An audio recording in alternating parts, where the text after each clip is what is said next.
Hello ladies and gentlemen, and welcome along to One Hub Racing. We're here this evening for another round of the P1 Championship. We're getting straight into things this evening, folks, because tonight we have a first ever, I believe, in One Hub Racing. It is a P1 tier sprint race, and the format for this weekend, or this evening, we have a one-shot qualifying, then the sprint race, and then the main race. So, a very interesting format, but with 20 seconds to go until the sprint race, I, of course, have to say a big hello, and how are you to my co-commentator Matthew? How are you doing?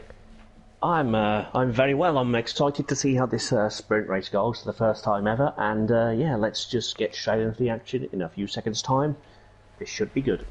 Yeah, here we go then. We're going straight into it, folks. There is no dilly-dallying here. Unfortunately, we do only have 12 for you this evening, but we will still give you the best luck here in one-shot qualifying possible. Now, currently leading, it'll be a bit jumpy as we break for turn number one. Hold on, J. Cole. Oh, apologies, that's actually serving an engine penalty. So J. Cole serving an engine penalty. We're on board with Jamie Mells here.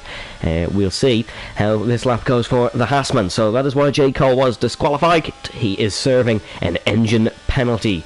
The Confessor retiring from the session. That is an early collision. Jamie Mells quickest in sector number one for one shot qualifying here. We'll see what the sector one time. It's a 32.416 here into the Degner curve. His teammate OP Tim is in second place for a Haas 1-2, currently both very even on the circuit, braking for the hairpin, which is actually called hairpin. If it's a Japanese word, hairpin, I do apologise, but it is called hairpin. And Jamie Mells is still quickest as we're going to head through the sector 2 split and the end of Spoon curve. So in towards Spoon, downshifting to about 5th gear and just running the car out on the curbs. Don't want to spin here at this corner, but this is looking very solid for Jamie Mells to take his second pole position of the season. Of course, we do have the sprint race, so I'm not too sure whether this will count as a pole position for Jamie Mells. However, it's a 111.912 in the middle sector, and now braking for the Casio triangle. You want to brake just at that Pirelli board on the left hand side, rotate the car in, try not to knock off the two pillars there, and then rounding the final corner. This has been a very good lap from Jamie Mells, and under extreme pressure that is one shot qualifying, he'll take pole position here in One Hub P2 or P1 tier, apologies. It is his teammates second, 0.4 of a second on pole position. Jinx will start third, and then it'll be Ryder Dahl fourth ahead of Timo in fifth. Corey will then take sixth ahead of Lakitu in seventh, and then J. Cole will start eighth despite having an engine penalty. Very hectic opening phase here, but that is qualifying pretty much completed, and here is the full qualifying results. It is Jamie Mells, followed by Tim, Jinx, Ryder Dahl, Timo, Corey, Lakitu, J. Cole, Cass, Larkin, Tony, and the Confessor. But a very quick start. Yep, blistering start there, and it's only good things if you have an engine penalty and start higher up than some of your competitors. That can only be good, and I saw a little bit of issues in sector 1, but then I don't expect that to be the last issues of the evening through that section. But yeah, fast and furious start. Let's see if they can keep it up in the sprint. Yep, let's see if they can keep it up in the sprint. Of course, a really different format this week. If you're not too sure what a sprint is, it is, well, it's a shorter race. I believe it's about 9 laps, give or take. And basically, no mandatory pit stop. You're flat out till the end. You gotta push to your heart's content and hope you can start on pole position for the main Grand Prix. Of course, there's points up for the sprint as well. If you did miss us last week, we can run through last week's race results. It was Nathan Samba who took the win in Portugal after a dominant drive from pole position. It was then OP Tim for Haas, followed by Jamie Mells, who finished in third. Namsco then in fourth for AlphaTauri. It was then Ayob Khan in fifth for McLaren. Cass in sixth for Williams. Ryder Dahl in seventh. And then it was Larkin, J. Cole and Lakitu rounded out the top 10. With 29 seconds to go, Matthew, what are you expecting from this sprint race? I don't know what to expect because I've never seen one before in One Hub Racing, so I really couldn't answer that question, but I expect it to be kind of like an extended qualifying session where all drivers will be on the limit at all times, and let's see who can have the bottle to keep it hooked up through the apexes when it matters most towards the end. Yep, we will see how this one plays out. 2 seconds to go then, folks, for the first ever One Hub Racing P1 tier sprint. Let us know down below who you think is going to win it. We have the formation lap first, of course, to start here in the sprint. We'll see the tyre choices. It'll be an interesting one to see what tyres these guys are all going to go for. And there they are. It is the medium compounds for absolutely everybody on the grid. Nobody risking it with the softs, which we usually see around some tracks. I know Miami, some people try the softs. It's a bit of a gamble, but no gamblers this week really. And of course, if you're just tuning in, we have already completed one shot qualifying, and there is your grid on the left hand side for the One Hub Racing sprint race.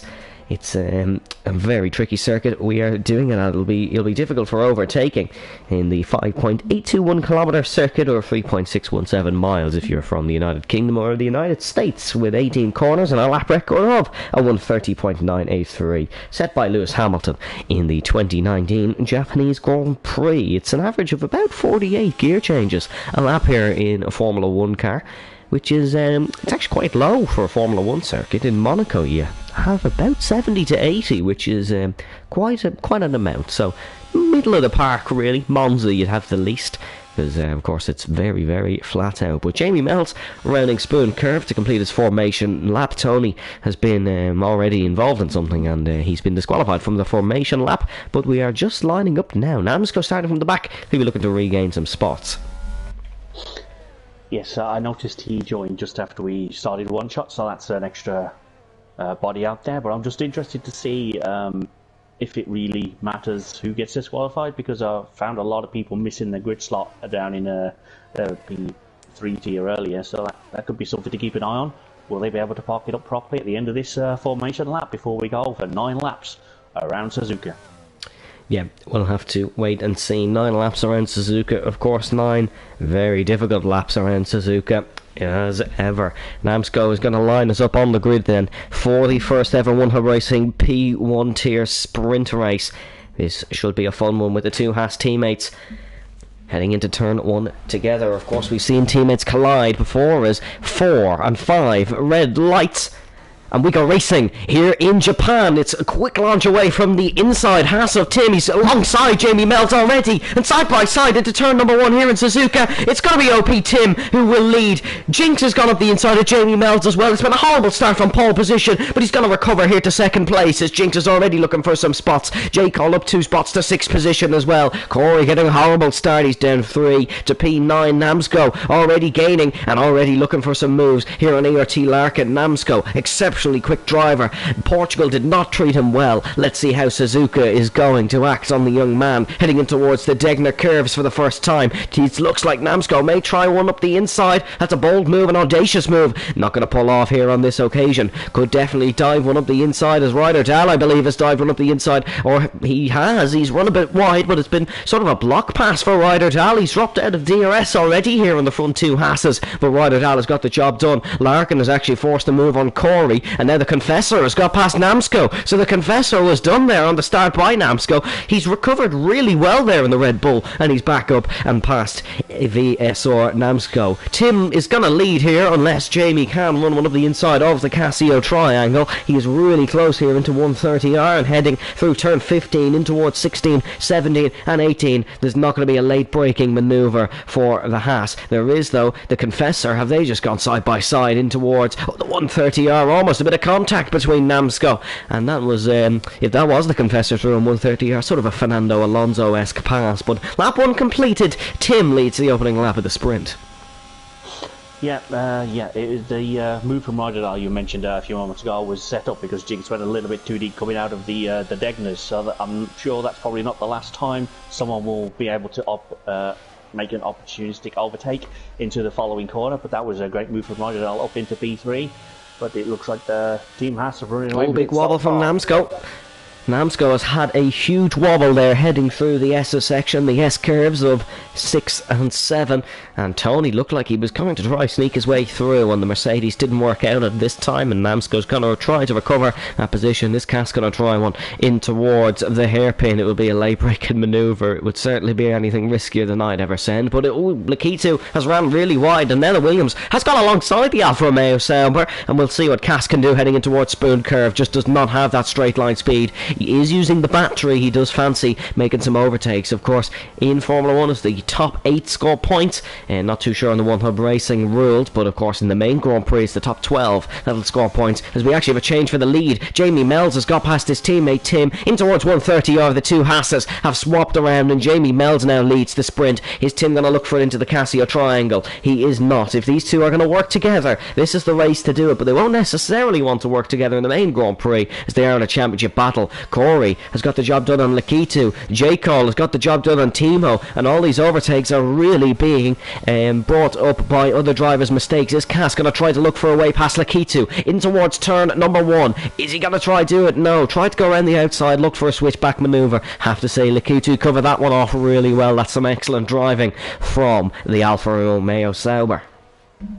Yes, very good there. Top quality defensive manoeuvre there just to keep the position. But I do think the Hasses are going to work together in this sprint race, because there's no guarantee they're going to be able to. Ooh, yellow flag. Yellow flag for Tony. Oh, and the Confessors run wide as well, so that's unfortunate for two guys. Tony, he has dropped from the pack and may not recover in this one, and the Confessors made a bit of a mistake. There's a real kerfuffle up here, and his team are looking for a move on Jinx. I thought he was. There is a dive here, though, back below from Cass. He's trying to get alongside Lakitu. Lakitu, of course, defended this move on the last occasion. Can he do it on this one? I believe he can again. This is really contact! Oh, boat on the wall! Huge collision! Absolutely monumental accident! And Cass has gone into the wall and gone airborne, and we have a virtual safety car here. Lakitu with no front wing. It's been a horrible race for Sauber so far. The Confessor has been caught up in that one as well, and that is a monumental accident. The Williams getting airborne, getting some airtime, and now we are under full safety car conditions.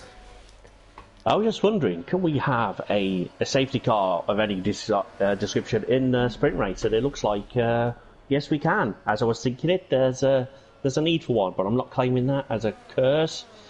It's just the way that it is. Sometimes these things happen, but it's going to give Jamie Mells and Tim an opportunity just to regather their thoughts as they just bring everything down, just to have a little bit more extra to fight with as the sprint will get back underway. Shortly, I would imagine. Seems to have cleared the incident off as the bottom 3 cars then pit. Of course, you don't have to in a sprint race, but they've decided you might as well give it a go. It's a very good gamble. Of course, Lakitu was caught up in that one, but Larkin has gone for the cheeky free pit stop on the softs, and it could bring something in this one. Certainly enough laps left to get to the end. They're not going to be stretched for tyres. Your biggest gainer so far here in the One Hub Racing Sprint is Namsco. That is up 5 to P8. It doesn't look like a lot, but that is because we have lost the Confessor and we have lost Cass, and I think Cass may be a little bit annoyed with Lakitu. We didn't quite get the full look at that incident, but certainly we did see the Williams bounce off the wall and get some airtime. Very glad this is a virtual game, because that would have been an absolutely exceptionally nasty crash between those two. Alpine running well in 6th and 7th. While we are here under the safety car, I think now is a great opportunity to run you through the championship standings. Leading the championship, it is ERT Samba on 32 points. He's not here this evening, so VSR Namsco in 2nd could take a championship lead if he plays his cards right. Jamie Mells is in 3rd, could also take a championship lead and would pass Namsco as it stands here in the sprint.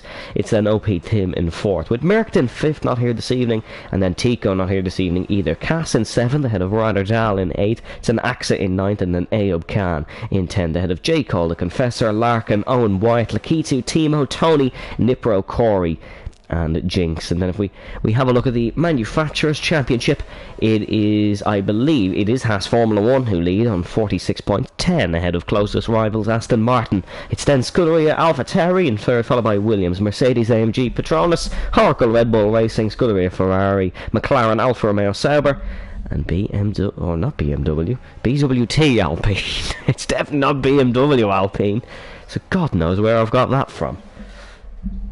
Well, BMW used to be a factory team, of course, back way back when cars made noise when you stepped on the accelerator.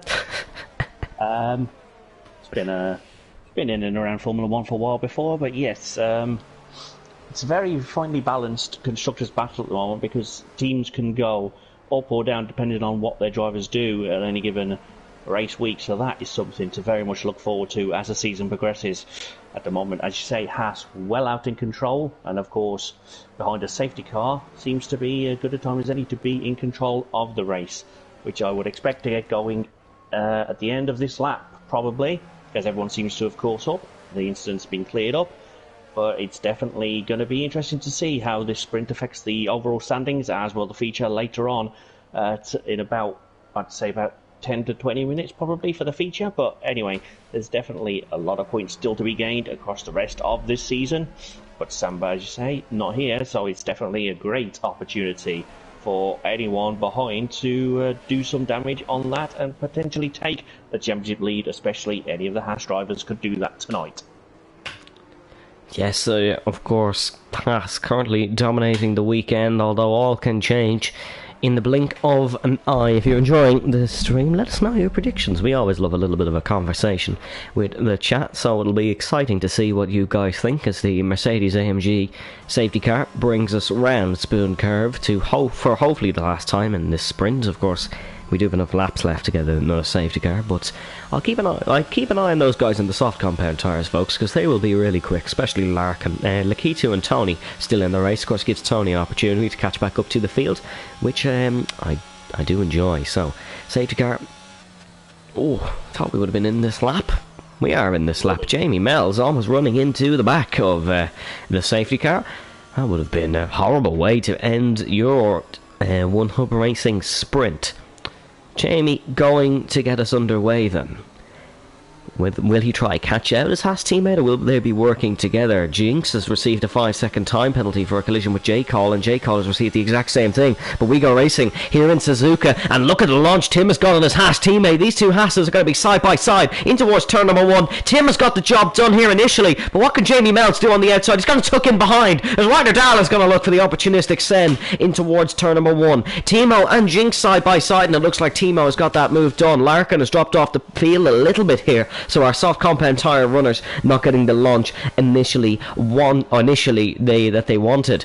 Heading up here through turn number 8 past the Ferris wheel section, and now Ryder Dahl is starting to drift off our Haas's, but our two Haas's are ferociously scrapping here in the sprint. No limits, and Jinx runs wide through turn 8, and Corey's got the job done into Degner 1 and in towards Degner 2. Namsko all over the back of the McLaren. This is going to be a really close one, and we could see Namsko trying to slide one up the inside here in towards the turn 10 hairpin. Here he is, late on the brakes goes Namsko. Block pass, contact between the Mercedes and the McLaren, and Larkin is going to swap and switch up the inside, and Larkin now gets the job done. It's 2-1 for the Ferrari. Namsko blocked Jinx and just allowed the Ferrari to slip through.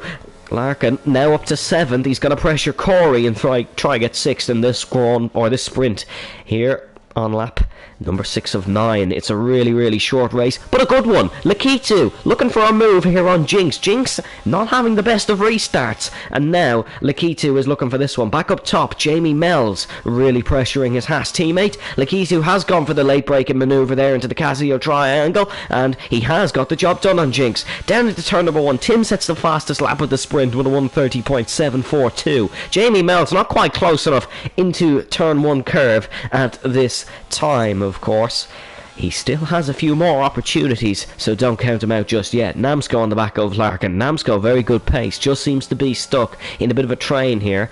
I would expect him to be quick in the main Grand Prix if he can nail the 2-stop strategy correctly through the S-curves for the 7th time. They're all starting to get very familiar with them now, and we start to see the quicker lines being taken. Jinx has entered the pits. I think there might have been some damage on the McLaren, but hectic restart, still a lot of hectic racing to go.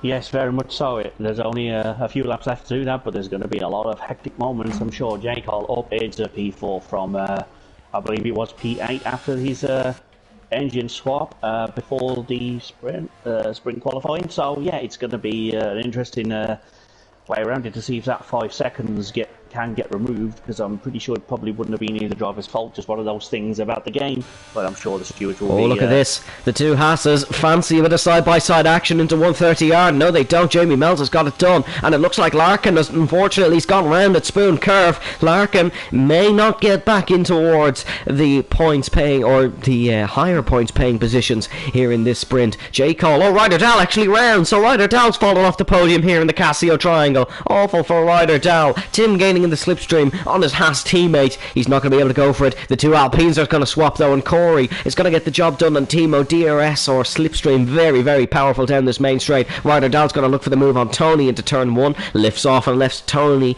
break later. Lakito all over the back of Namsko as well. Maybe Namsko's pace is not as good as I did assume on the last lap here in Suzuka. Lakito still going to pressure on those soft compound tyres, as he'll still have a good bit of grip in them. Good chunk of grip. Actually, we can check how much grip he has using the fantastic TAS telemetry system provided by the TAS man. There is 35% wear for Lakito on those soft compound tyres. Jamie Mell starting to extend that gap up the front. He may see the sprint win in his sights. What can Lakito do into the hairpin? Can he do what Namsko tried to do on Jinx a couple laps ago? Of course, he's his teammate Tony right behind, and Tony with a great performance in Portugal after a poor qualifying. He's looking to keep building up his confidence on that one. Here into Spoon Curve, Lakito, he's going to look for the outside of the Mercedes. This will be an unbelievable move, he can pull it off. The Mercedes does not give Lakito the room on the outside. Lakito runs wide, and Tony is going to slip up the inside, and Lakito there is going to fall to P number 8. Tony, can he avenge his teammate Lakito in maybe the unfair move that happened? Here we go. Tony, can it be a late-braking manoeuvre into the Casio Triangle? Oh, it's a really late-braking manoeuvre, and he sent the Mercedes around. We did say he possibly could avenge his teammate. That's probably not the way we wanted to do it. And Namsko has unfortunately been sent for a half-spin, and now Lakito is right on his tail. Lakito to the left-hand side, almost pushed on the grass here in towards first turn. Can he get the job done? It's feisty. It is unbelievable action, and Lakito is up to P6 here in the sprint. Namsko is now going to have to dwell on that one, because he's fallen to P7, and the two Hasses up the front don't look like scrapping. No, I think there's just no need to scrap when you're in control of the race. Out in front, no any of the cars, just take a 1-2 for the team. Oh, Tony! Oh, that was a move. Ran the outside of turn 8. Matthew, I'll let you continue that sentence, but that was an unbelievable move from Tony. Yeah, I was just going to pretty much finish valuable points for the team and then duke it out in the main race later. But Jacobs had a fantastic recovery through the field. Again, not sure if there's anything to be done about the 5-second penalty that I don't think was his fault, because I think he was the car ahead at the time. But that's for someone else to deal with. That's going to be far more interested in it than we can be for someone. I didn't even see it, so yeah, it's going to be difficult. But we are about to finish the sprint race with the Team Haas out in front, and a 1-2 for them would be morale boosting, especially for the championship in the drivers' standings. Contrary to popular belief, it's not a marathon, it is a sprint, and Jamie Mells has won the sprint here in One Hub Racing. J. Cole is going to come home in 5th in the end, and Corey's going to stand on the podium here. The two Alpines crossing side by side. Lakisu comes home 6th, Namsko in 7th, Tony in 8th, and Ryder Dahl will saunter home in 9th. Larkin is going to come home in 10th, and Jinx, we'll have to wait a bit for him, but he will come home in 11th position. And unfortunately the soft tyre gamble did not work out for Jinx. Maybe under investigation for, or not him under investigation, he may put Namsko under investigation for a little bit of a dive bomb into the turn 10 hairpin. But to come home 11th, quite a successful first sprint, I'd call. Well, that was some great racing action. Yeah, they were flying around there, and unfortunately for one of the drivers, that was all too literal meaning of the phrase flying. But yes, it was a great way to start off the sprint career here in One Hub Racing, and look forward to more. If they're going to all be like that, we're going to have a very, very great addition to the One Hub Racing calendar. Jamie Mells wins the sprint here for the Japanese Grand Prix. Tim will finish 2nd, followed by Corey in 3rd. Timo in 4th, with J. Call finishing in 5th. Lakitu 6th. Namsko 7th. Tony will start in 8th. Ryder Dahl in 9th, and Larkin in 10th. Jinx in 11th. And then the Confessor and Cass in 12th and 13th, your non-finishers. Well, whether I didn't know, if it was one-shot quality or the sprint that mattered for pole position, it doesn't matter because Jamie Mells has taken both of them, and it's a clean sweep so far. If he could take the race win, it would be an unbelievable weekend for Jamie Mells and a championship lead, but he does have his teammate on pace with him here. I'm going to hand over to Matthew now for a quick run through with our fantastic One Hub Racing sponsors. Yes, our wonderful partners and sponsors here at One Hub Racing. Firstly, we have the sponsors. We'll start with Next Level Racing, who sponsor the league by providing prizes. And next we have Pure Sim Gear, who sponsor the league by providing a new product not launched yet to the driver with the most podiums. So that's an exciting addition. And of course, back for another season is Gamergoo, who sponsor the league by providing samples of their Gamergoo to trophy winners. And Aztec Sim Sports sponsor the league by providing a multitude of prizes with different ways to win them. For example, the driver with the most fastest laps will win a set of Forte pedals, and the driver with the shortest combined qualifying time wins a set of Forte pedals and boots. So that is also a very, very good and popular addition.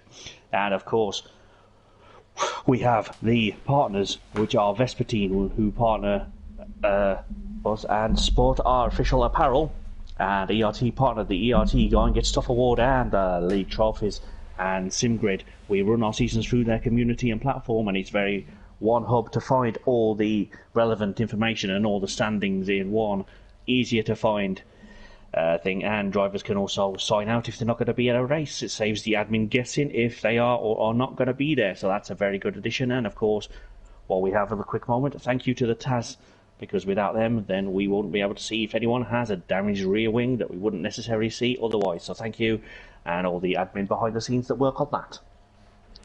Whoever put the Vespertine link when Matthew was reading about Vespertine, that was cool, I like that. Anyways, we head to Suzuka. Then in 1962, Soichiro Honda decided his car should have their own test track, so he hired Dutchman John Hugenhoitz to come up with this iconic figure-of-8 circuit. The Suzuka racing circuit has some unbelievable one-hub racing history and some unbelievable F1 history. Of course, who could forget some many controversial days between the famous Ayrton Senna and Alain Prost. I know, being a little bit of a Senna fanboy, I have pictures of Senna all around me, one being in, of course, this famous circuit in Suzuka. As we head through some famous corners, and we will be talking about throughout the Grand Prix. We can first look at our tyre compound choices. It's the soft tyres for Jamie Melt, ahead of the medium compound tyres for OP Tim. Corey S&M goes for the soft compound, with Timo on the hard, so very different strategies for the Alpine crew.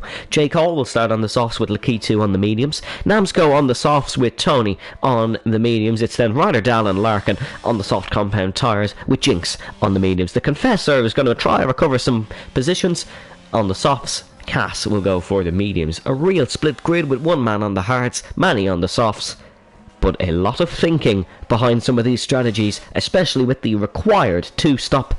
This should be a good one. Yes, it absolutely should. If it's based on anything to do with the sprint race we've just seen, we're in for a magical evening here at One Hub Racing. But I'm trying to think what would they try to test by going around in a figure of 8. But never mind, they've created an iconic track, maybe by accident, maybe by design. But whatever, we're about to get going for the feature race here at Suzuka. Yeah, to be fair, I don't really know what they were doing with a figure of 8 either, but it looks cool, so I'm happy that they did it. But of course, Suzuki, unrelated. A lot of people do get those confused. This is a Honda-owned circuit. However, the highest quotation marks Honda is starting 9th with Ryder Dahl. So, of course, a Red Bull, a very supported team here. And one of their guys lining up on the grid now, it is the Confessor. They'll be looking to do really well here in the Japanese Grand Prix. Lining up on the grid for the second time in Suzuka, we await the 5 red lights. Here they are, 5 red lights. And we go racing here in Japan. Initial launch is much better on the outside once again for the Haas, and it's going to be Tim who's on the inside leading in towards turn number 1 once again, just like the sprint. He's repeated an unbelievable race start here in the main Grand Prix. Heading through turn 1 and turn 2, there's some early position gains for Larkin, who's got the job done. Ryder Dahl going around the outside here, and it looks like Jinx and Tony's gone round very early on. Tony unfortunately gone round there through the 6 and 7 section, and the Alfa Romeo 7 Sauber is going to have a lot of work to do if he wants to regain some positions here in this main Grand Prix. Namsko still looking to try and get the job done on J. Cole as they flick here in towards Degner number 1 and into Degner number 2. It's all just a little bit more settled in the sprint. They know there's a lot more on the line. Is J. Cole going to look for something up the inside of Corey? He is not, despite being on equal tyres. J. Cole looks like he has a bit of a pace advantage. Timo around the outside of Ryder Dahl. There is no lifting off between these two. Big collision we saw in the main race. Oh, almost a big collision we saw here in the main Grand Prix. In the sprint, apologies, we saw the big collision. Namsko being pushed off the circuit. Bit of a taste of his own medicine, some could say, from the sprint. And J. Cole is up to 4th with Namsko in 5th. Namsko is looking for an opportunistic move around the outside, and he is going to hold firm for the time being. Very, very hectic opening lap here, Matthew, but it is starting to look very dull around the Suzuka circuit. Could we expect some rain, possibly? Well, at the moment, it's a possibility. At the moment, it is still technically classed as overcast, but do not be surprised if that turns into moisture in the air and raindrops will be falling upon the track. And that's an overtake there from Jinx on Timo as we start lap 2. And there's already been a lap's worth of action, which is ironic because we're on lap 2. So, yes, ignore what I just said. I'm losing my mind because I'm so excited to see what's going to happen next. Namsko is pressuring J. Cole possibly into an overtake here, and the Mercedesman, he needs a good race here. Portugal was not the best result for the Mercedes, and he will want a bit of recovery here in Japan. Jinx and Ryder Dahl side by side. Jinx has got the job done. Ryder Dahl, he's a very, very intelligent racer. That's one thing about Ryder Dahl. He is really exceptionally intelligent. In the season I commentated him over, was always making the correct decisions, and he's back out there into Degner 1. Well, just look at him now trying around the outside. He's actually run wide there, apologies. And now Timo's alongside on the hard compound tyres. The hard tyres will be up to temperature now, and Timo, he'll be doing a much longer stint than these guys. Going to try and attack the Red Bull, because attack is the best form of defence, and the other Red Bull of the Confessor is pressuring behind. But the two Haas's oh so close once again, just like the main race. However, it's Corey behind them now, and not Ryder Dahl that was behind them for the majority of the sprint. Into 130R, let's just have a look at this beautiful, beautiful corner on board Lakitu, as he is 0.5 of a second behind Namsko, where there's a little bit of a Japanese feud going on between these two since the incident in the sprint. Jamie Melt sets the fastest lap of the Grand Prix, beating his teammates PB. This could be an interesting battle up the front, but Ryder Dahl really early stop. He's into the pits.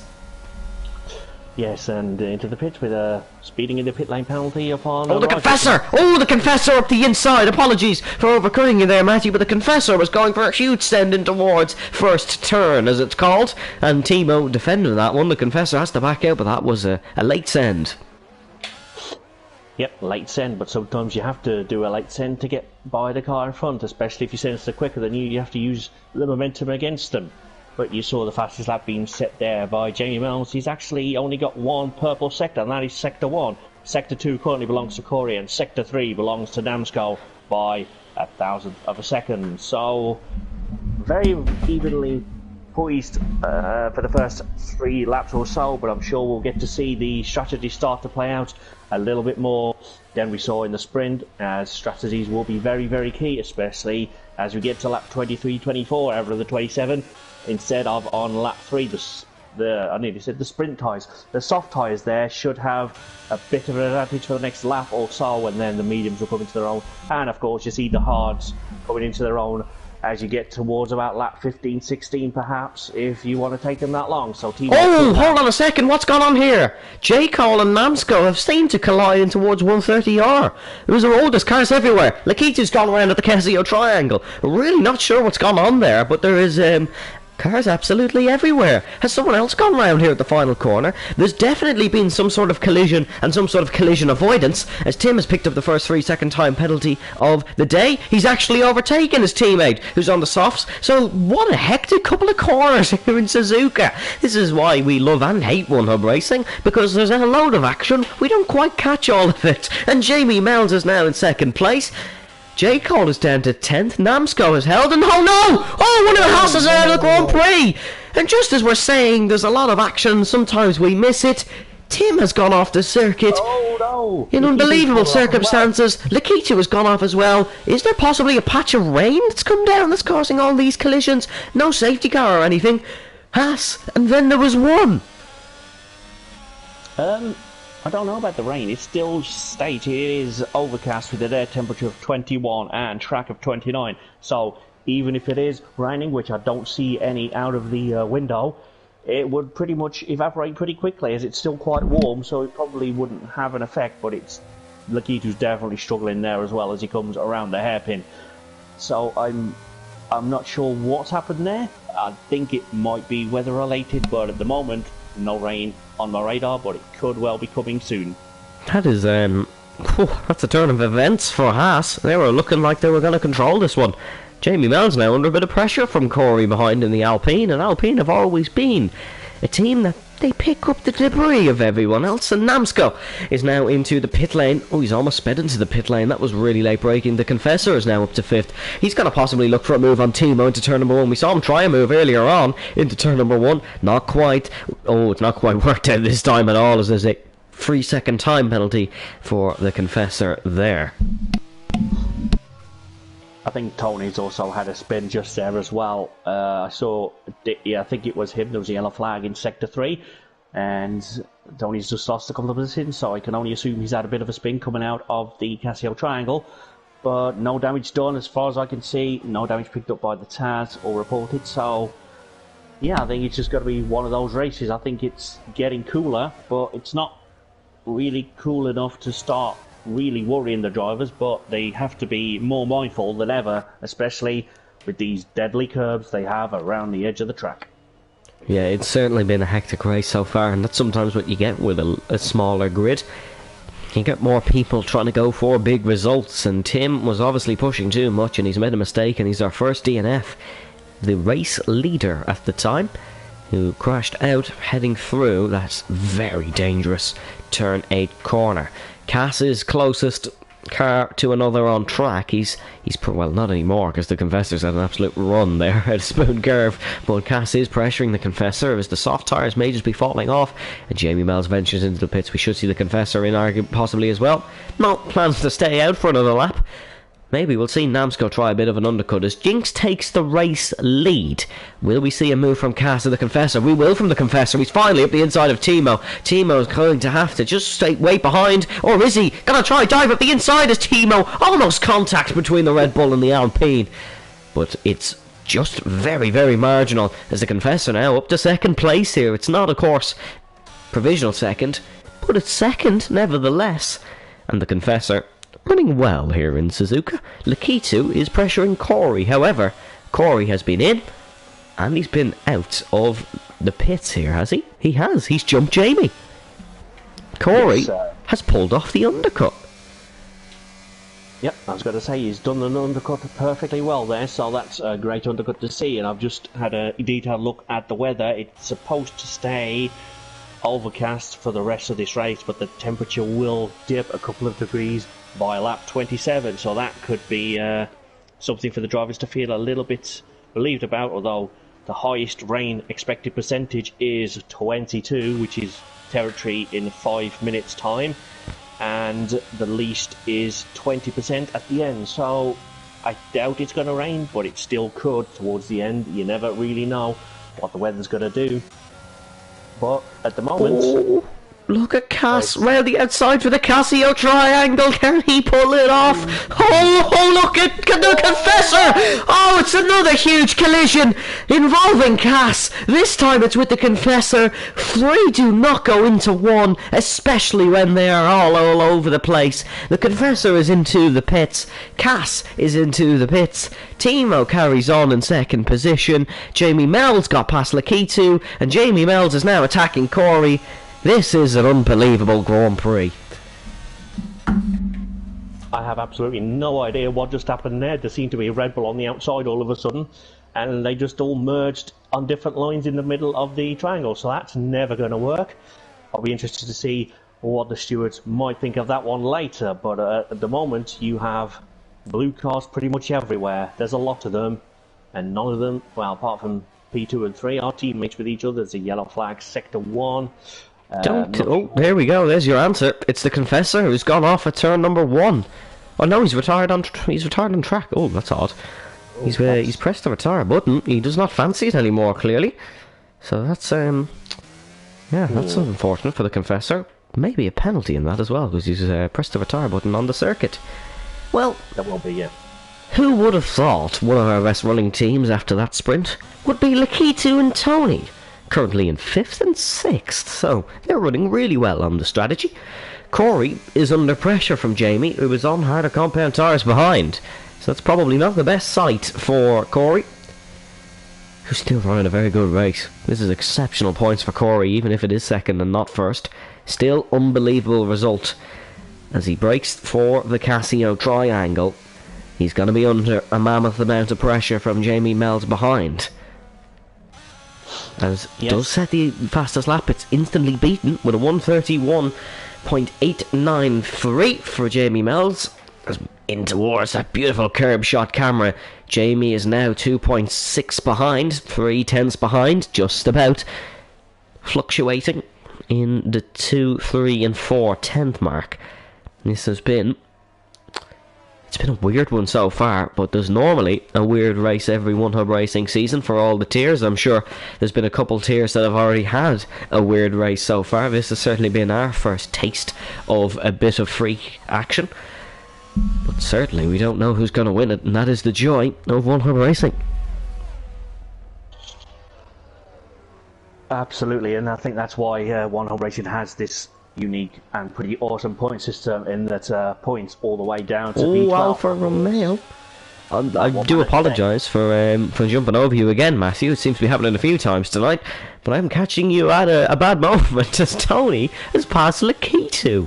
Fair play, Tony. Bit of a fan favourite is Tony, or maybe I'm just speaking for myself, but Tony has got the job done for P5.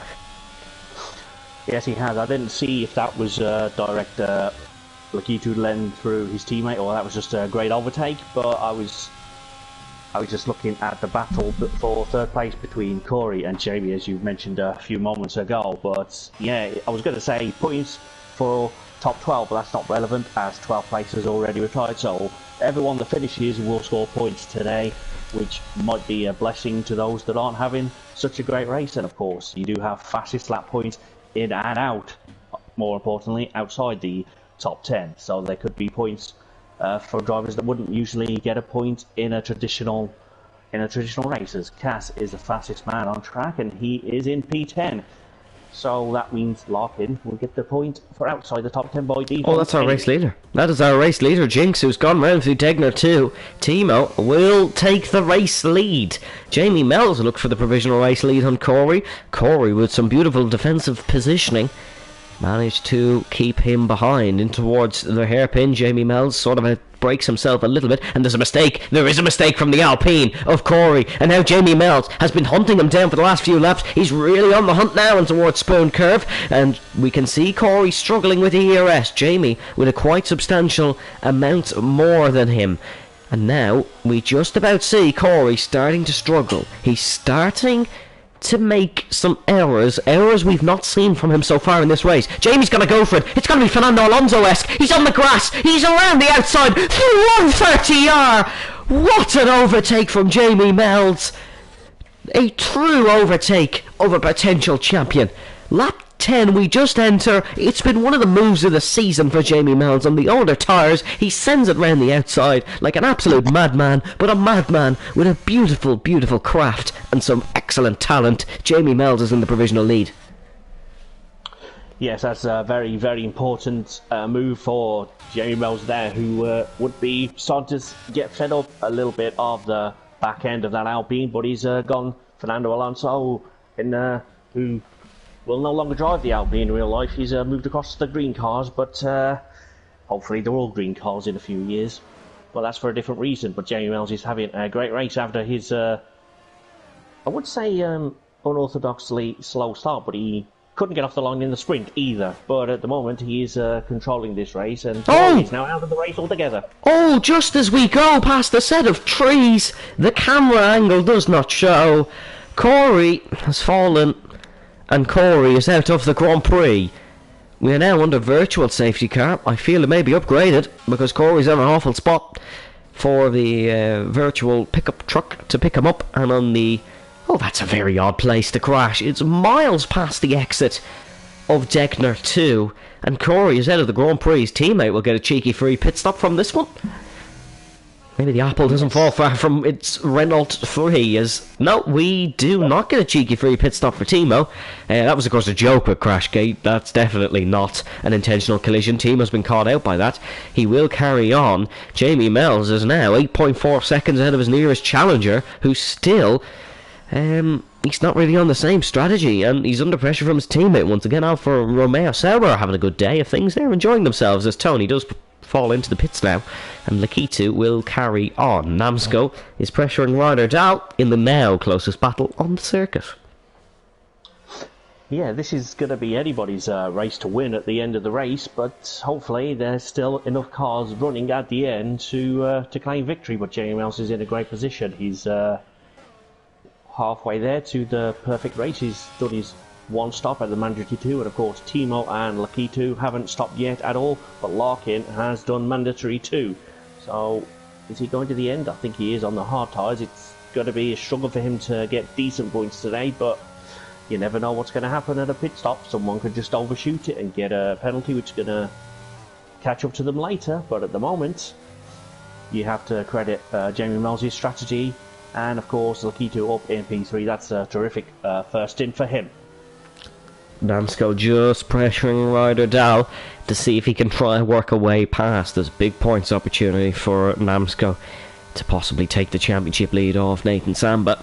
And I'm sure he'll be back next week for another challenge here in One Hub Racing. Of course, Samba taking a fantastic win in Portugal, and Namsko, he's just looking to try and recover some big championship points after a poorer race in Portugal. Of course, there's only Jamie Mells' third appearance, the Dutchman. See if he can win it. Namsko putting Ryder Dahl under huge pressure. Red Bull versus Mercedes. Definitely not the first time we've seen these two teams battle. And as we get a horrible shot of the halo, here we go, side by side into turn number 1. Ryder Dahl is... he's not going to be side by side into turn number 1 because Namsko has got that one done very, very easily. Jamie Mells has cut 4 seconds. Just like that, and now 8 tenths separate Timo and himself, and he's looking to go pit stop ahead of the Alpine. Yes, he absolutely is, but of course different strategies will converge upon each other at different times of the track, and I think that could be behind the earlier incident which brought out the virtual. But I think also Corey did lose it around the second Degner, which is not uncommon, and I hope he's the last person to lose it around there today. But like I said earlier, the curbs are pretty lethal. If you're slightly pixel wide on your apex, you are going into a barrier or another car if they're close to you, but hopefully that doesn't happen anymore. But we are going to see Jamie Mells take the lead on track surely by the end of lap 13. We're going to possibly see him go for it into the Casio Triangle. However, I imagine he will be just a little bit more cautious. Of course, the Dutchman going to take the on-track lead here. If you are a Dutch man and you are watching, unfortunate news, if you are a football fan, you are 2-0 down, as here comes Jamie Mells up the inside. It's a no-risk manoeuvre. Oh no, Timo, he's not made it easy, really, has he? He has not made it easy. As he's got the job done though, Jamie Mells, and now he is looking very comfortable in this one. Yeah, it's absolutely Timo's right to not make it easy. You know you're going to get past, but you don't have to give him the position, especially if you are fighting on track for the position, as Cass is in the pit lane there. But Jamie Mells has done what he needs to do. Now he's just going to casually build the gap for the next 7 or so laps and possibly put the soft tyres on for his final stint and drive away with the maximum amount of points he could get today. But that's certainly a lot could happen in the second half of this race, and if it's anything to go by the first half, it probably will. Of course, Jamie's got to be really careful now, because there's a lot of pressure he's under to just bring it home, because he saw both of his rivals in this race arguably crash out, and if he crashes out as well, that's a disaster for him, because his teammate's gone, no points for team, he's outside the top 12 and he hasn't finished, and he's really going to bring it home for the team. So a lot of pressure on Jamie Mells, and hopefully he can keep it on the asphalt.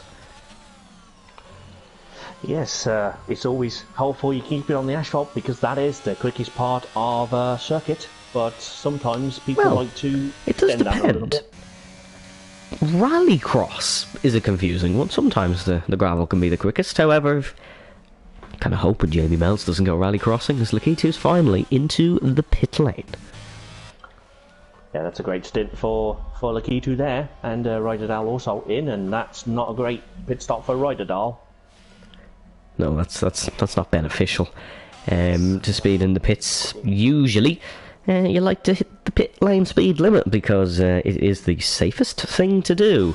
Gap up the front is now 1.5 seconds, and Namsco is then 14 adrift of Timo. So, when we say Jamie Mells is comfortable, he is in a big comfy armchair with a lovely blanket. He's got the fire on, lovely cup of hot chocolate, and he's watching a fun movie. That's how comfortable this man is.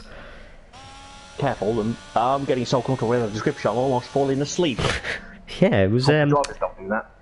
No, it was a nice description. Maybe, actually, not a nice movie. Maybe a fantastic one-hub race. If you want to watch more one-hub racing, of course, you can join us next week, where we have 3 fantastic tiers available for your consumption. And there's no football to get in your way either, so no excuses. We expect you all here next week as Lakitu picks up a 3-second time penalty. Cass is on a bit of a chargeback from 2 hefty collisions, one in the sprint, one in the main Grand Prix. He's pressuring a freshly tired Ryderdal. And tired may be the worst description for a pit stop ever given by a motorsport commentator. Well, I will put my my head in my hands and say that is not my best reference ever. Well, that's a facepalm moment, but it's certainly better than the one you did a couple of weeks ago. That was dreadful. I can't even remember that one. That one was how bad that one was. It was. Well, that's gonna give me something to think about for the next moment. As Jinx actually has passed his ERT teammate Timo. Timo just out of the pits, so he's still heating his tyres. I do expect him to come back as the Alfa Romeos swap once again, and Lakitu has a little bit of a squirrel into turn number 1. But Lakitu, back past Tony, does have the fresher tyres, and he is on the softs compared to the hards, so I do expect him to pull away from Tony just a little bit. Yes, so someone else that should pull away from his competitors is Timo in P5 out in fresh softs, like brand new softs, so he's going to take these till about lap 21 and then probably pit for some more soft tyres, and he's definitely going to be putting Jinx under some pressure in the next lap or two if Jinx doesn't decide to bail early and put on some new tyres. And there's a yellow flag as Cassie's now out of this race as well. Cass is out. As we were having a look, he's gone off in turn 8 and the safety car has been brought out. That is an unfortunate collision for Cass. We are down to 9 runners here in One Hub Racing. As you can't really see him there on that angle, but you can certainly see the wounded Williams Racing machine. Jamie Mells is in for a second pit stop here, as we're actually into the second part of the race. It's actually gone quick enough. Yes, first part of this evening has certainly flown by, and we're down to just 9 runners, although I'm sure we won't have any less quality out there, as Jamie Mells has put some more tyres on, as has pretty much everyone that got to the pit lane. I'm sure Lakitu will be in. Yes, there you go. Tony, I was going to say maybe Tony won't, but he's going to be it as well. Ryderdal on hard. He might want to put for the words. I might have a pit stop and get some words in my head. It has been an exquisite performance from your One Hub Racing commentators this evening, as maybe Cass Orn is the only thing that isn't quote-unquote tired. Jamie Mells then leads. However, we have a bit of a race on our hands. Namsco's on the soft. They're not making the end, I wouldn't say, from this point, but it's going to give it a gamble. And it's a gamble I can respect, as he's gone for something that is a tad bit different. Let us know in the chat if you're enjoying this one. It's certainly been an interesting race, to say the least, as we look at Jinx heading through the Degner curves, of course named after 1962 125cc champion Ernst Degner. The German, he won the title for Honda's vicious rivals Suzuki. But a crash unfortunately saw him badly injured and badly burnt, so Honda did name the section of corners after him in his honour. So a lovely tribute that is the Degner curves. Unfortunately, there's not as nice a story behind Spoon Curve, and I believe it was named because it looked like a spoon. So that is the story behind that one. Tyre choices then, it is Jamie Mells on the hards, followed by Namsco on the softs. It's then J. Cole on the hards, Jinx on 9-lap old mediums, Timo on mediums, Lakitu's on the hards, followed by Tony on 10-lap old mediums, Ryder Dahl on fresh softs, and Larkin on a lap old mediums. However, we'll still have at least another lap, could possibly be another 2 laps waiting on the pack to catch up. Yes, this is the crucial part of the race for everyone, just not to take too much out of the tyres, even though they are behind a safety car, so they can probably... And we have another one going in. We have Jinx just going in to switch to probably soft tyres, which, if they are out for another 2 laps behind the safety car, that could well work for him. Of course, you mentioned Namsco's on the softs already with a bold gamble, which we might have respected the commentary box, and I think he might be okay with it, as at least if they have at least another 2 laps behind the safety car, if it's in this lap, which I doubt it will be, but you never really know. With everyone pitting in the background, maybe they will have that extra lap, and that could well see the momentum shift slightly towards Namsco in the final stages of this race. He should, in theory, be able to jump Jamie Mells at the restart whenever that is, but will his tyres hold on enough to keep him behind? We'll have to wait and see, as we are just waiting on a few guys to catch up. Ryder Dahl and Jinx both went for another pit stop, which is clever. It's really clever for what Ryder Dahl's done. He's pushed on softs to try and catch up almost to the field, and now he'll pit for a fresh set and have even fresher tyres. Good gamble from Ryder Dahl. Of course, with the one-shot quali, you do have a mass amount of the red rubber tyres, or the red-walled rubber tyres, as I don't think they're quite red. We will be going racing hopefully this lap, because these guys have almost caught up. Actually, they have pushed and they have almost caught up, and we're on lap 17 out of 27. It should be an exciting end here to the Grand Prix. Let us know down below your predictions and who will win the Japanese Grand Prix. Of course, unfortunately, no Japanese drivers here. 2 Japanese drivers who have scored points around Suzuka. In 1990, Aguri Suzuki, and then in 2012, Kamui Kobayashi. Very famous podium, that one, of course, for Kamui, as he ended up lapping teammate Sergio Perez in the process. No one is going to lap their teammate here this evening, as the only 2 who actually have a teammate is Lakitu and Tony. Everyone else is a... Oh no, hold on, sorry, apologies. J. Cole and Larkin. The rest are all a single car team. Safety car. Exceptionally late call here, Matthew, because it's in this lap.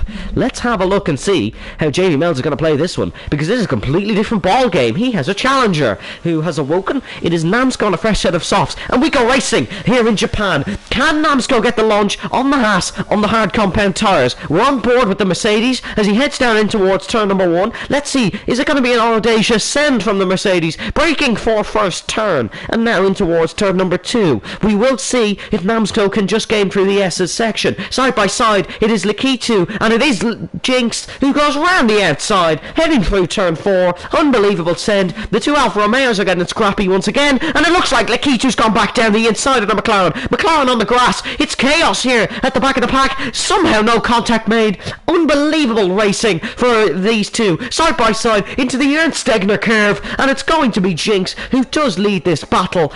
Exceptional racing from these 2. That is what we love about One Hub Racing. That is as clean as it gets, as clean as a whistle. Up the top, Namsco is starting to attack Jamie Mells here, and look at the run. Namsco is getting on the Haas of Jamie Mells. Is he going to go for it into Spoon Curve? He's defended, he's attacked into Spoon Curve, he's going to attack again, almost running into the back of the Haas Formula 1 car.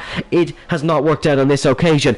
Going to try and get the run down towards 130R though, and in towards the bus stop chicane. This is going to be a big send from Namsco. He's pushing and pushing, burning the battery, using every ounce of straight line speed. Jamie Mells is getting a taste of his own medicine into turn number 1. Namsco's gone out the inside, braking for the Casio triangle. Jamie Mells on the outside to become the inside, being pushed off the circuit onto the curb. Namsco exits the corner in the lead of the Grand Prix. The Haas is going to still attack. The bit between his teeth the momentum down the straight. Is the Haas close enough for a move into first turn? It absolutely is not. VSR Namsco leads in the Grand Prix here on lap 19.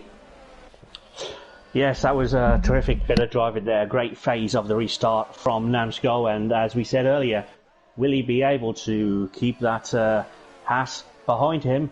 But of course, one thing we should note is the air temperature has dropped by a degree. It's now down to 20 degrees. Will that help the softs? Will that hinder the softs? Will that help the hards?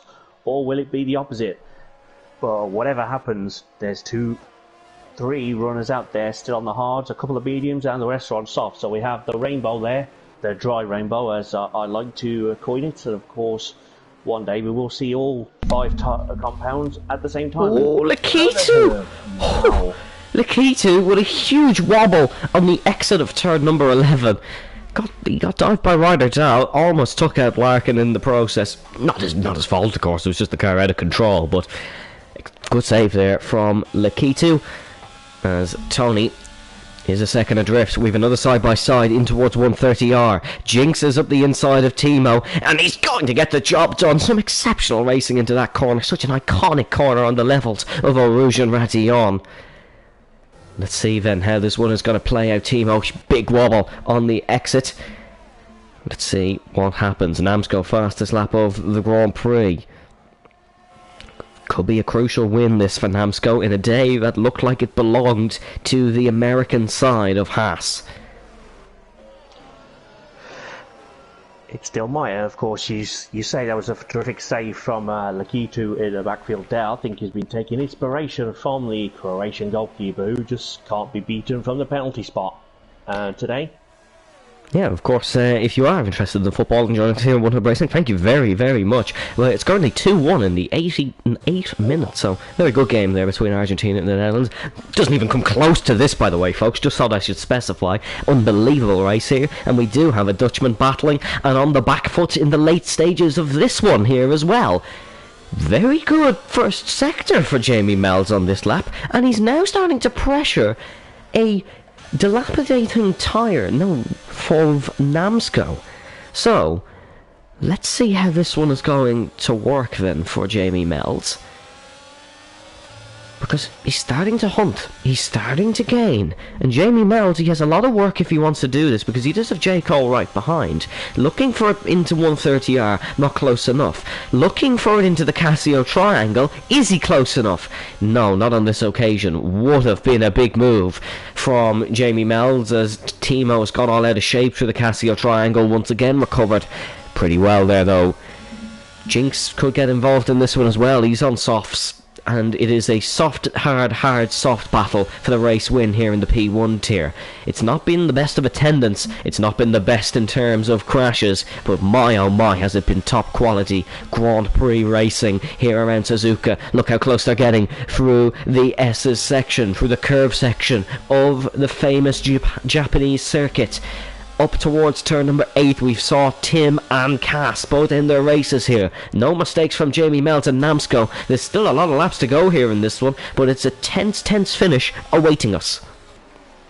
Yes, very much a tense finish for all of us. I'm sure Namsco will be tense, try to hang on to those tyres and defend from Jamie Mells, who seemingly has more battery to deploy in his pursuit of the race lead all over again. But can this bring J. Cole into it? The man who served an engine penalty at the start of proceedings today, could he end up with a race win as well? Yeah, what a result it is for J. Cole as it stands currently finishing on the podium. The soft tyres are starting to fade away, and look how close this is going to get. Down towards 130R, Jamie Mells, he's a bit of an expert around the outside, and Namsco is defending the middle of the circuit. Into the fast left-hander we go, and Jamie Mells, he's going to go for the inside into the Casio triangle. Is it a late braking manoeuvre for Jamie Mells? It is not. He's not gone that late on the brakes, and he is keeping this very collected, very calm at this point in the Grand Prix. As we start lap 22 out of 27, the laps are slowly ticking away, but Jamie Mells' chances of this one are only increasing. Is it going to be up the inside into turn number 1? Ryder Dow's got the job done on Tony in the background. The Haas front wing is practically bumper to bumper with the Mercedes rear, and it doesn't get closer than this. No, it really doesn't, and this is fantastic stuff. a very, very tense ending for some of these drivers, but us commentators can appreciate the tension. But we love to see battles like this every week here in One Hub Racing, and this is no exception. This is really no exception. This has been a One Hub Racing classic. If you don't join us every week, make sure you do. As Jamie Mells has gone down the inside, and they make contact into the turn 10 hairpin. Jamie Mells has gone for an unbelievable send. It's not worked out, and the Mercedes is going to be very, very annoyed at that one. J. Cole's involved in it now. The Ferrari has snuck his way through, and Namsco is still in the lead of the Grand Prix.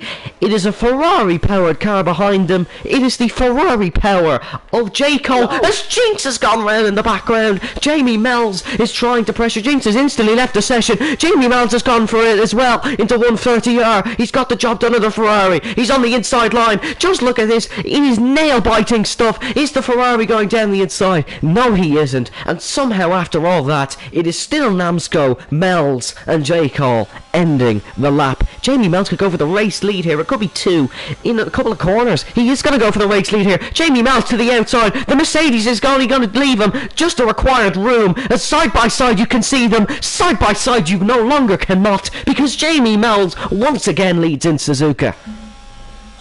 Yes, that is the drive of a potential champion with the grit to say, coming for this position, I don't care if it works the first time. Small mistake, corrects, and everything just evens up again, and then he goes for a similar move the next time around. It's fantastic to see, and J. Cole there has extended the gap down off of the podium position, so this could be a podium, but I'm not necessarily sure if it's going to finish in the order you currently see it. There's 5 laps to tell you otherwise, but there are some key battles in the midfield as well, so we'll keep an eye on everything as well as we can, but I'm pretty sure, given how tonight's gone, we are going to miss something. This has been one of the best races so far this season across all tiers. It's been a masterpiece of driving talent mixed with drama and mixed with driver emotions, and then mix it all in with the fantastic one-of-a-kind figure-of-8 circuit that is Suzuka. J. Cole is starting to pressure Namsco, and I have a feeling, Matthew, that this could be the end of life for the soft compound of tyres, because Namsco has dropped out of DRS of the car in front. Yes, that's always a telling sign, isn't it, of the amount of grip available. I think he possibly... It was a gamble worth taking, but I don't think on this occasion it's going to work out for him. But hopefully he can keep it there in the podium positions and just do enough to keep the mediums of Team Hub behind, as Namsco is under pressure from J. Cole now. The man who started with an engine penalty is now potentially one position away from potentially challenging Jamie Mells for the race win over the last 3 laps of this race. Keep your eyes peeled here, because this is going to be a grandstand finish. Yeah, if J. Cole can get past Namsco and somehow catch the increasingly rapid Jamie Mells, this would be perfect. This would be Picasso-esque for J. Cole if he could win with an engine penalty. Of course, he has had the help of the One Hub Racing sprint, so you give him a little bit of assistance, but it wasn't the best result for J. Cole in the One Hub Racing sprint, so he is going to have to keep his wits about him here, because he knows how feisty it can get between Namsco and Jamie Mells. He had a first-hand view of it. He took a position from it, but had it snapped away from him very, very suddenly. Ryder Dahl, 0.4 of a second behind Tony, and we could see Lakitu and Larkin come into play in this one, because of course they are on different compounded tyres. Ryder Dahl, he's going to look possibly for the inside here on Tony. No, doesn't quite go for it. Tony defends it well, actually. Have to give Tony his fair dues. Has a good bit of defending, and look at this. J. Cole on the inside of Namsco. The soft tyres are shredded. The red wall soft tyres may be gone, but the red wall Scuderia Ferrari car has flown through here in Japan, and J. Cole now... he has a bit of a task ahead if he wants to catch Jamie Mells. The new man on the PC is trying to catch the experienced veteran of PC racing that is FER Jamie Mells. Let's see then what occurs, because this should be a good end, and we're on lap 25 out of 27, only 2 laps to go. Larkin is, or not Larkin, apologies, Lakitu is pressuring Ryder Dahl for P5, and this will be a great result for Lakitu, who has not had the best results as of recent in One Hub Racing. And of course, he's fluctuated between tiers, quite frequently, looking to try find a stable home here in the no assist tier of P1. And we'll have to wait and see how the season plays out from, but we won't have to wait too long to see how this race plays out from. Has a penalty, he'll lose that spot to Larkin, but may pick up a spot on Ryder Dahl, so we'll wait and see. Gap up the front though, unfortunate news for those who are looking for a grandstand finish for the race win. It's not coming down, folks, it is increasing and the gap is 2.5 seconds. Yes, it is, but you can also see how much time that Jacob lost stuck behind Namsco. He couldn't quite get close enough to make a move happen, but then, as you saw, Namsco's soft tyres are absolutely shredded and struggling to hold on. He had a slide coming through the Casio triangle a lap or so ago, which opened the door for J. Cole, to sweep past into turn number 1 down the main straight. And, of course, J. Cole's just not making any inroads into Jamie Mills. Oh, here comes Lakitu. Here comes Lakitu and Larkin. Larkin's got to try and get Ryder Dahl as well, and Ryder Dahl has just had his top 5 finish wiped under the carpet, brushed under the carpet, and he's now down to P7, and those softs I think may be gone. We may even see punctures from himself and Namsco with how this one is going, because Timo is all over the back of the Mercedes as well, and what was looking like a potential race win for Namsco, he may not even finish on the One Hub Racing podium. However, the good news for him is he is halfway through the penultimate lap of the Grand Prix. Yes, it's always good news when you get closer towards the last lap than when you started the lap. But yeah, I would say I'll check the TAS telemetry. But apparently all the drivers' tyres are on 0% apart from Timo's, who's on 49%. So that's a little bit of a mystery why that doesn't work for the second week in a row. But everything else seems to tell us that everyone's circulating fine. I actually have Tony's tyres as well that are on 21. He's still a lap on them, so that's a slight bit concerning for Tony, as Timo is struggling on his, but he's not struggling in terms of his pace. Namsco is the one really struggling, so his tyres are definitely worse than Timo's, because Timo's on an older compound. Look how late the Alpine can brake in towards the final couple of corners. We'll see, can he get a job done on the Mercedes heading in towards turn number 1. This could be a bit of a send for Timo. Here he goes. Is it going to be the outside or the inside for the Alpine? It's going to be the outside. It's going to be the long way around the outside. It's going to be a switchback here possibly for the Alpine. Not going to work on this occasion. Namsco he's way too clever for that. He's a wily fox and he has kept that position, but look how close they're getting as Tony goes and sets himself the fastest lap of the Grand Prix. Excellent. Oh, Timo almost gone up the inside through turn 8, through 9. Is he going to go up the inside of Namsco? Side by side into the Degner curves. Namsco is not giving an inch, and rightly so, because he keeps the position here for P3. And FEO Namsco, oh not VSR Namsco, apologies, has had a wobble on the exit of Degner 2, side by side into turn 10, and they've made contact. Timo's been run wide. Namsco on the inside. Timo's got the exit. Timo's on the podium. Namsco's going to have to be careful, because Lakitu's on his tail. This could be P5 for Namsco, as quick as that, as quick as a blink of an eye. And Namsco, he is going to defend it, but there may be a move into 130R or in towards the Casio triangle. Jamie Mells is coming in towards the Casio triangle, as there's a yellow flag. That is for our fastest lap holder of Tony. Larkin is going to look possibly for the move. Lakitu is going to look for the move into the Casio triangle through 130R. Lakitu, he is possibly going to look for it. Is he close enough? Is it going to be a late dive for Lakitu? It is not going to be a late dive for Lakitu. Rounding the final corner, Jamie Mells, pole sprint Grand Prix victory. Jamie Mells is dominant here in Japan. J. Cole finishes in second. Unbelievable recovery. Timo will finish on the podium in third. Namsco crosses the line with the front left puncture. Oof. Wow, that's definitely pushing it to the limit there. As Tony and Jigs crossed the line, and as your Jigs left the session early after his earlier spin. So only 8 current drivers crossed the line in this race, but I'm sure you may get classified for doing enough laps. J. Cole, in-game driver of the day. We'll talk about that in a second or two. But yeah, that was quite an existence of a race there, and I'm just looking forward to taking a deep breath while you run through the a little bit briefer than usual provisional results. We'll take a look at the podium. It's a Dutchman on top, and for anyone interested in the football, Holland have scored a 101st minute equaliser to bring Argentina to extra time. So if anyone's interested in that, there's the story. But it is one Dutchman in the former Jamie Mells who is on top, and the Alpine of Timo, also a Dutchman, in third position. But what a race we've had. There is your podium, folks. We are going to go to the full race results. It is Jamie Mells, who we will just pop over to the race results, and that is the weekend results, folks. There is the race results. It is Jamie Mells on top, followed by J. Cole in second, Timo in third, followed by Namsko in fourth, Larkin in fifth with Lakitu in sixth, Ryder Dow in seventh, followed by Tony in eighth, Jinx in ninth, and then Cass 10th with Corey 11th, the Confessor 12th, and Tim 13th. A driver of the weekend, not a driver of the day, is who we're nominating today. But Matthew, who is your selection? I have a feeling who it may be. Yeah, I've had this question in my head since before the race began, to be honest. So it's a great performance from some of the drivers today, but I'm going to have to edge it to the race winner today, Jamie Mells.